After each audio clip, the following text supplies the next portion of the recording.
আল্লাহর পথে একটা সকাল কিংবা একটা সন্ধ্যা ব্যয় করা গোটা পৃথিবী এবং পৃথিবীর সমস্ত সম্পদের চেয়ে উত্তম। একজন মুমিনের অন্যতম প্রধান দায়িত্ব আল্লাহর উপর ঈমান আনা এবং ঈমানের উপর অটল থাকা, শত বাধা বিপত্তির মুখেও ঈমানকে আঁকড়ে ধরা। বিসমিল্লাহির রহমানির রহিম। আসসালামু আলাইকুম। কেমন আছেন সবাই? আমরা তো বেশ ভালো আছি, আলহামদুলিল্লাহ। আজকের ব্লগটা আমি সন্ধ্যা থেকেই শুরু করেছি। মাগরিবের আজান হয়ে গিয়েছে, তো নামাজটা আদায় করে নিচ্ছি, তারপরে কাজকর্ম শুরু করব আর কি। সন্ধ্যা থেকে ঘুমানোর আগ পর্যন্ত আমাকে অনেক অনেক কাজ করতে হয় প্রতিটা দিন। আসলে প্রত্যেক দিন তো আর ভিডিও করা হয় না, তো আজকে যা যা কাজ করছি সেটাই আপনাদের সাথে শেয়ার করছি। আসলে ছোট বাচ্চা নিয়ে সমস্ত কাজ দিনের বেলায় আমি করে উঠতে পারি না, চেষ্টা করি, তারপরেও কিন্তু করতে পারি না। তো অনেক অনেক কাজ থেকে যায়, সেগুলো আমাকে আবার সন্ধ্যার পরে করতে হয়। অনেক সময় তো ঘুমানোর আগ পর্যন্ত কাজ করতেই থাকি। এখানে কিন্তু বাচ্চাদেরকে সন্ধ্যাবেলায় পাকোড়া বানিয়ে দিব। বাঁধাকপি কেটে নিয়েছি, সেটাকে লবণ দিয়ে মাখিয়ে যতটুকু এক্সট্রা পানি ছিল বের করে ফেলেছি। আর মসুরের ডালের সাথে 2টা কাঁচামরিচ দিয়েই আমি ডালটা বেটে নিয়েছি। বাচ্চারা যেহেতু খাবে এজন্য আমি বেটে নিয়েছি আর কেটে দিইনি। এখানে 2 চামচ চাউলের গুঁড়া আর 2 চামচ বেসন দিয়ে আমি মাখিয়ে নিতে শুরু করে দিয়েছি। পরবর্তীতে এক পর্যায়ে গিয়ে মনে পড়ে যে আমি তো এখানে লবণ দিইনি, তো পরবর্তীতে লবণ, একটু হলুদের গুঁড়া, সামান্য একটু মরিচের গুঁড়া দিয়ে সব কিছু এখন ভালো মতো হাত দিয়ে মাখিয়ে নিচ্ছি। আমি কড়াইতে তেল গরম করতে বসিয়ে দিয়েছি চুলাতে, আর এখন এক এক করে পাকোড়াগুলো ভেজে নিব। আসলে বাচ্চারা তো বিরক্ত করে, ওদেরকে এটা সেটা মাঝে মধ্যেই বানিয়ে দিই, তো যাতে করে খেয়ে দিয়ে একটু খেলাধুলা করে আর আমি আমার কাজগুলো একটু আরামে করতে পারি, এজন্য কিছু না কিছু বানিয়ে দেওয়ার চেষ্টা করি আমি। আমাদের কর্মব্যস্ত জীবনে আমরা সারাটা দিন নিজ নিজ কাজ নিয়ে ব্যস্ত থাকি। কম বেশি সবারই প্রতিটি দিনই কাটে ব্যস্ততার মধ্য দিয়ে। একেবারে শিশুরা ছাড়া সবারই দিন শুরু হয় ব্যস্ততায়। কেউ স্কুলে যায়, কেউ অফিস আদালতে, কেউ বা অন্য কোনো কাজে। কর্মব্যস্ততার মাঝেও আমাদের দিনগুলো সুন্দরভাবে কাটাতে দিনের শুরুতেই কিছু পরিকল্পনা করতে পারি আমরা, যা পুরোটা দিন ভালোভাবে কাটাতে অনেকটাই আমাদেরকে সাহায্য করবে। এর ফলে ব্যস্ততার মাঝেও ফরজ, নফল ও অন্যান্য ইবাদতগুলোও আমাদের সুন্দরভাবে পালন হয়ে যাবে। যে ব্যক্তি নিয়মিত 5 ওয়াক্ত নামাজ আদায় করে তার সব আমল ঠিক হওয়ার সুসংবাদ শোনানো হয়েছে হাদিসে। রাসূলুল্লাহ সাল্লাল্লাহু আলাইহি সাল্লাম বলেছেন, যার সালাত সুন্দর হবে তার অন্যান্য আমলগুলোও শুদ্ধ ও সঠিক হয়ে যাবে। বিপরীত দিকে যার সালাত শুদ্ধ না, তার অন্য আমলগুলোও কিন্তু শুদ্ধ হবে না। এছাড়া অন্য এক হাদিসে রাসূলুল্লাহ সাল্লাল্লাহু আলাইহি সাল্লাম বলেছেন, প্রতিদিন 5 বার গোসল করলে যেমন শরীরে কোনো ময়লা থাকে না, তেমনি দৈনিক 5 ওয়াক্ত সালাত আদায় করলে তার সমস্ত গুনাহ আল্লাহ তাআলা ক্ষমা করে দিবেন। সুবহানাল্লাহ। আরেক হাদিসে রাসূলুল্লাহ সাল্লাল্লাহু আলাইহি সাল্লাম বলেছেন, নিশ্চয়ই কিয়ামতের দিন বান্দার যে কাজের হিসাব সর্বপ্রথম নেওয়া হবে তা হচ্ছে কিন্তু নামাজ। সুতরাং যদি নামাজ সঠিক হয় তাহলে তো সে পরিত্রাণ পাবে, আর যদি নামাজ খারাপ হয় তাহলে সে ব্যর্থ ও ক্ষতিগ্রস্ত হবে।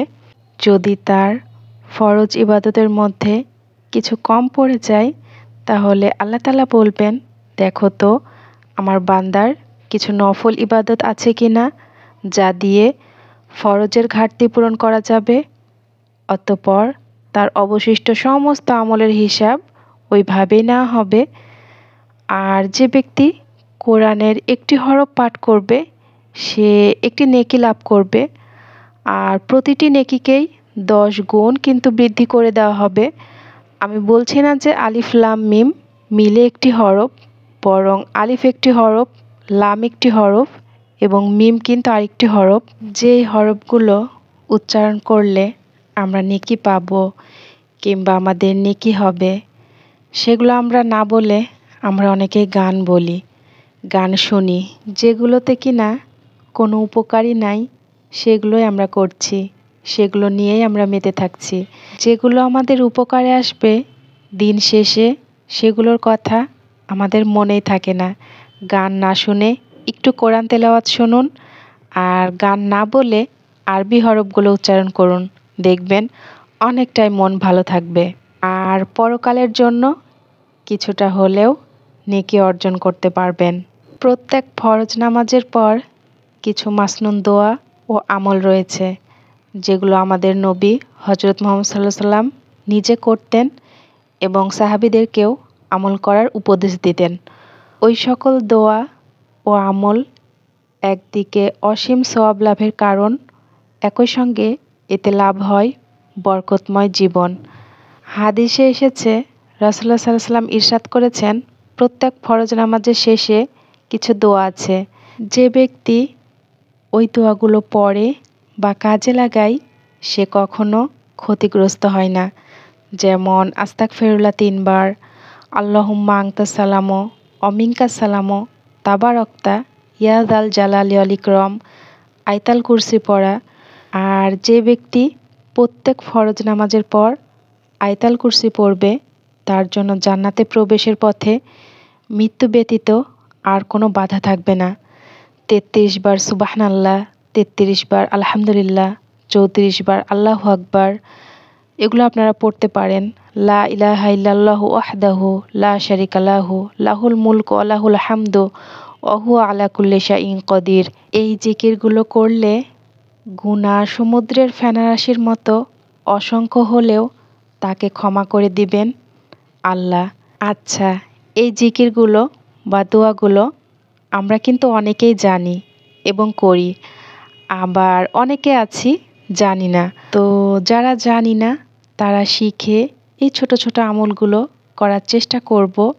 আর দিন শেষে যে যে কাজটাই করি না কেন, যে কাজেই ব্যস্ত থাকি না কেন, নিজের জন্য একটু সময় বের করে নামাজ পড়ব ইনশাল্লাহ।